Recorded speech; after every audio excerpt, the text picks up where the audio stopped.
Everybody, welcome back to another video. The journey continues with my chronicles. Me is rhythm, right? So this video is going to be entitled Making Peace with Rejection. Notice I took a few minutes to get that word out there because that's a word that a lot of us have a hard time with, and some people are stronger than others. And if you're that person out there who you find that rejection is something that doesn't really bother you, let me glean from you. But I have to say that I have made peace with rejection, and it wasn't always something that I easily managed, but I have grown to accept that rejection is a tool and it's necessary for us to become who we are supposed to become. Accepting that rejection is a tool will help someone who, like me, used to see rejection as the most fearfully thing. It was something I feared, and it was something I was trying my hardest to avoid. And I had to get to a place where I accepted that rejection is inevitable. And when I say it's a tool, the best way to reframe our minds to accept rejection in our lives is to see that rejection happens so that you can find your place, your belonging, the things that are for you, and for you to receive the things that make you thrive and become who you're supposed to become. It's a part of becoming. And in order for us to achieve change or growth or to see differences in our lives, we have to get to a place where we're okay with the wrong people saying, I don't want to be with you. And I think sometimes when we want to belong so much and it's taking a long time for belonging to come to you, that's when rejection will be painful. And I empathize with everyone that has feared rejection, and rejection maybe caused you to feel like you need to control your environment or you need to control the things around you, because I am a recovering control freak because I desperately wanted acceptance in life. And the more I did the inner work to recognize that rejection is a tool and it's for me, it's not against me. And it's not even about the person on the other side that chooses to reject us. So when you find that someone rejects you, or someone decides that they don't want what you have, or they're not necessarily keen to who you are, when we see that that individual is just like us and they have free will, and when we can respect people's opinion, people's choices, and when we can accept people's differences, as we talked about previously in another video, that it's important for us to celebrate each other's differences. When we think from that lens where we can honor people's choices, then we won't use or see rejection as a dagger. Instead, we'll see it as a guiding compass, as a tool for us to see what is for us and what is good for us and what is deserving of us, and most importantly, what we were made for. And so personally, it's taken a long time for me to get here, for me to see how rejection is such a good thing. And it's literally, my father told me this after I got dumped back in college. And it was one of the most difficult heartbreaks that I had to go through. And my father said this statement to me, and it gave me so much peace. My father told me, man's rejection is God's protection. I don't know where he got that from, but it stayed with me. And I had to remind myself that when, and I'm getting some acceptance right now from my little buddy here. Okay, you want your 5 minutes? Yeah, you're hot. It's like 100 degrees outside. So I gotta get him some ice and water. We gonna get you some water, Dexter. Don't worry. Okay, go sit down. Man's rejection is God's protection is a statement that will help us to be more confident when people choose not to engage in any kind of connection with us. And it's to our service, it's not to our detriment when someone chooses to not associate with you.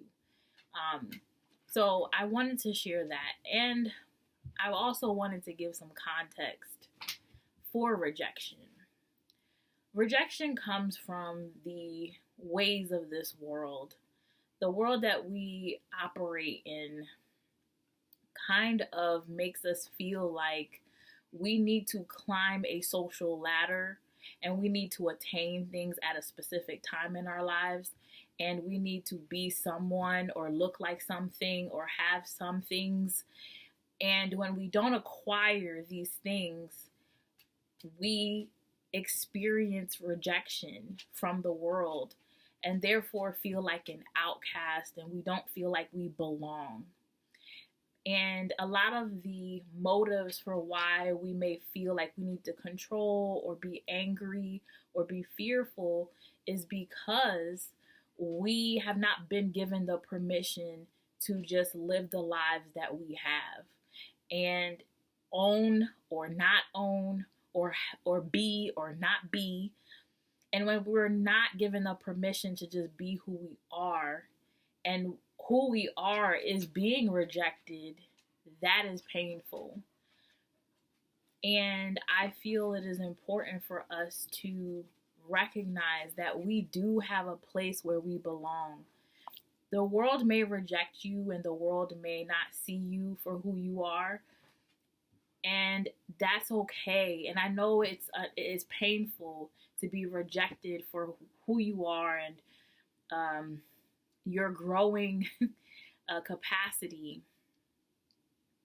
But I want to give some comfort to somebody and let you know what God told me. I felt rejected before many times, and I always run back to God and I tell him, I know that this is painful, but I do know that I belong to you. And I have to remember that I'm his child. You do have a place where you belong. Every time I have recovered from a difficult and painful episode of rejection, because it's inevitable, it's gonna happen, and we have to be prepared when it does happen again, and when the pain comes, have the proper tools to move forward. And I would suggest that if you don't talk to God, talk to him, because that's the only place that will always have a surplus, an overflow of unconditional love for you, just the way you are, without any pressure, without any prerequisites. You don't have to show up clean. You don't have to show up perfect. He just wants you as you are.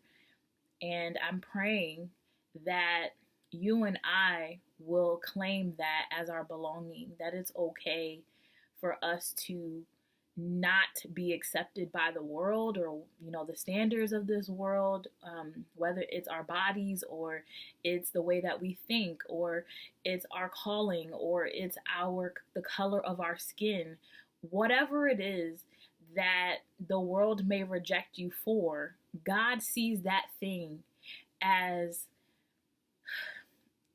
gold. You are worth more than gold.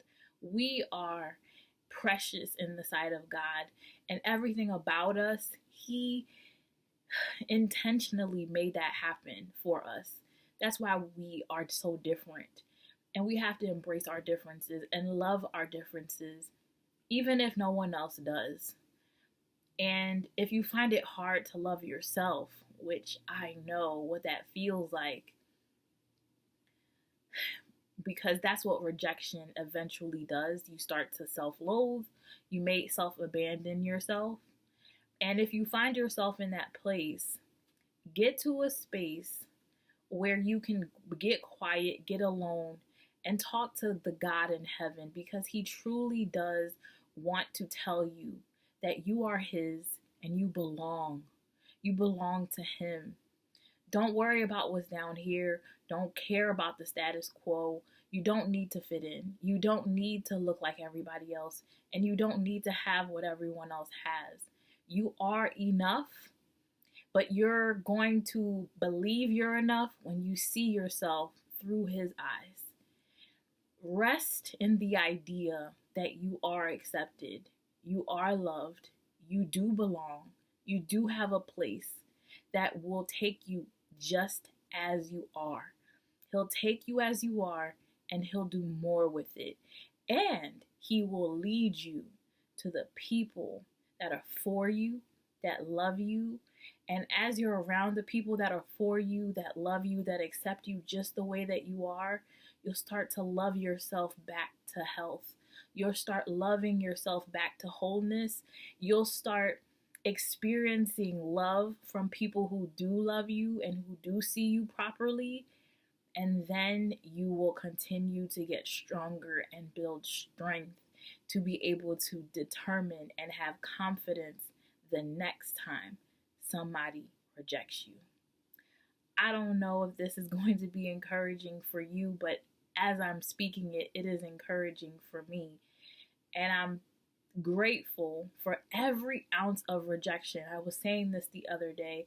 I am so thankful for every single moment that I've experienced rejection, because if I hadn't, I wouldn't be where I am today. I wouldn't have what I have. I wouldn't know what I know. I wouldn't experience what I experienced, and I wouldn't be able to help anybody. So if you've ever felt ostracized, alone, I want you to know you're not. There's people out there that look like you, feel like you, bleed like you, who also feel alone, but also belong. We all belong. We all are the children of God.